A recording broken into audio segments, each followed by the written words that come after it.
So it's great to start the class, have the class with couples. And tonight's session, which is about the sixth in the online series, is about creativity and collaboration.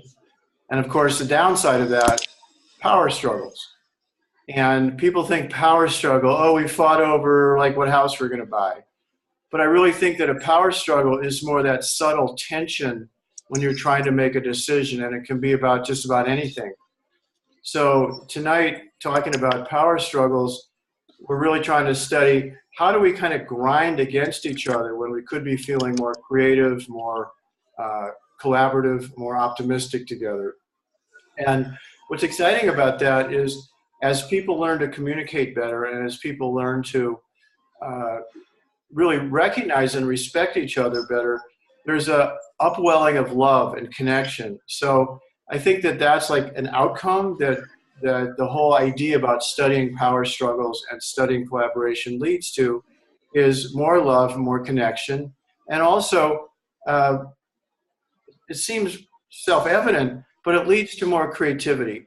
And what I try to tell people when they think about the struggles that you have in making simple decisions, how much creativity gets lost in the subtle friction between egos, between opinions, between decisions.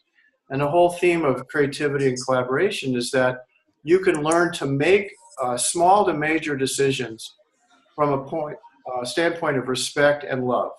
That's what tends to disappear when you have a power struggle. Respect for the other's opinions, their beliefs, their longings, their visions tends to disappear. And so there's reasons for that. And it's kind of interesting to study that. What is it that causes disconnection when you have differences in opinion? So I think that what begins to happen when people have disagreements around simple decisions, and I think a couple like yourselves, couples that are going to be together for a long time, have literally thousands of decisions that you make together. And those can be as simple as, who's taking Lyft to the airport or who's picking up the dry cleaning, all the way to children, mortgages, home purchases, retirement, the whole span of a relationship together. There are thousands of small to large decisions. And it's a great idea that you could make those decisions from a position of respect and love and empathy. But what happens when that falls apart? When there is that subtle friction, the pulling, the pushing, the dismissal, the I've got the right answer, I'm smarter than you, I'm more ethical than you, whatever the power struggle is about, one thing that happens is there's an arising of tension. You could call that tension anxiety. So where is that anxiety arising from inside of each one of you? It's not just arising like we want to say, oh, if you were just understood me, if you were just smarter, if you were just more religious or more spiritual or whatever, then this problem wouldn't be here. But what you don't realize usually is that the anxiety or the tension is arising within yourself. That's where the tension is. And somehow in the discord or the disconnection between the two of you, the tension is arising. And so where is the tension arising from? I think that's a really important question. Generally speaking, it arises from the fact that you don't think your needs are going to get met. Whatever is important to you is not going to happen. So that's at risk. There's something at risk in you. And what I notice in having hundreds of these conversations with couples is that people usually talk about, well, you're getting off work early, you should get the dry cleaning. Well, no, I cleaned the toilets, I took the trash out. There's a kind of a fixation or a focus on the solution or the content.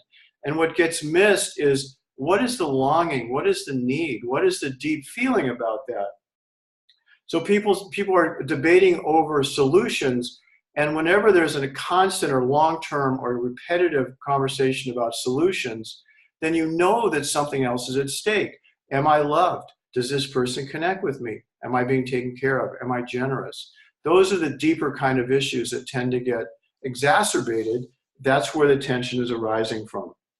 And once you get into these questions about love, can I satisfy my partner? Can I make them happy? Are they making me happy? Well, then you can pretty much be sure that something about your own childhood beliefs about, am I going to be taken care of?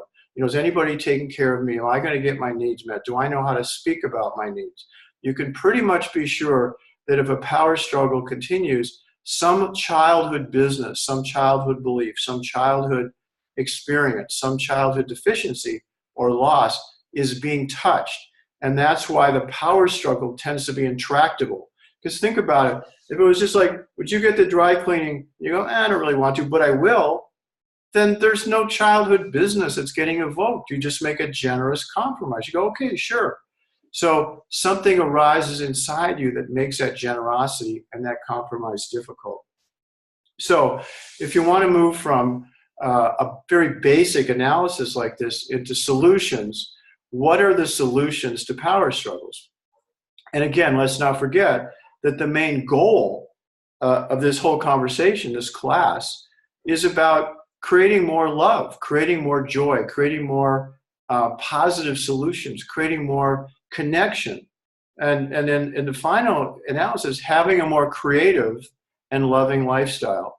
Because I like to remind people, think about how much of your own brain power gets lost when you're struggling and you're tense and you're trying to prove your point. There's a diminishment of brain power and creativity. So I don't know if I was a scientific study on this, I could probably find one, but if you are in love and you are feeling respectful of each other, you're able to make more creative and more joyful decisions. That's a hypothesis. You can test that out for the rest of your life. That would be a task. So a couple of things that are important, it's a 1 hour class. I don't think I'm going to be able to solve all the power struggles you might experience in the next 45 minutes. But here's some keys. One is, when you start having a power struggle, what is your intention? What is your intention then? A lot of the work I do with couples focuses on intention. Is your intention to dominate? Is your intention to be right?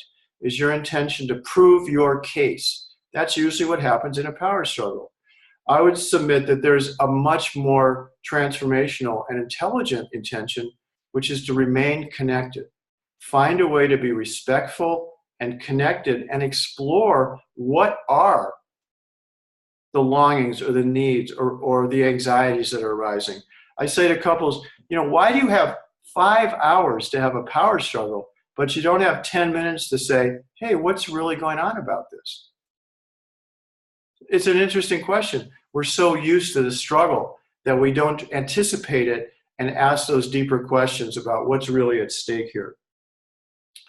So another thing that's really important to break the power struggle and create more creativity and more conscious, happy decisions is to watch the patterns that occur.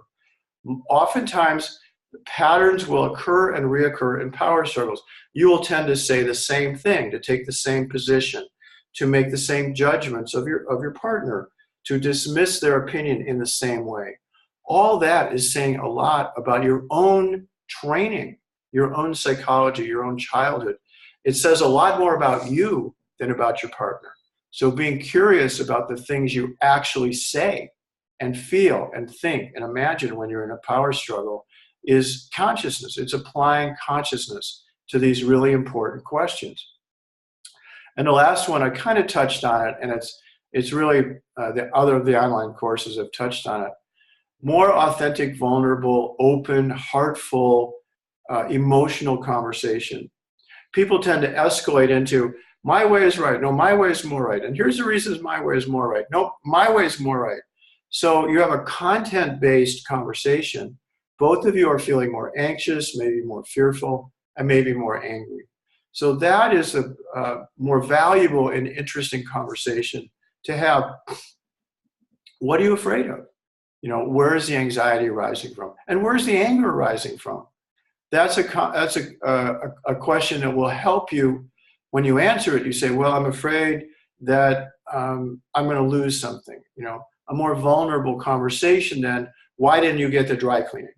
So in other classes and in a book I wrote, A Path for Couples, there's a whole protocol on conscious, authentic communication. So in terms of kind of a quick review, a scanning of the means to solve power struggles and create more love and connection, you've got learning how to speak more vulnerably, emotionally, and authentically.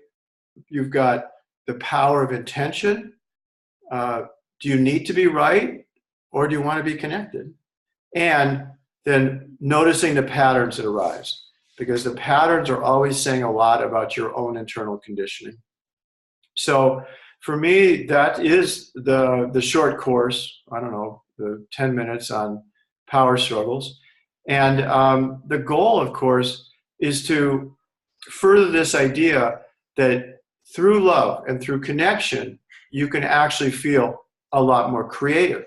That's the point of studying this in this way, to feel more love and more creativity.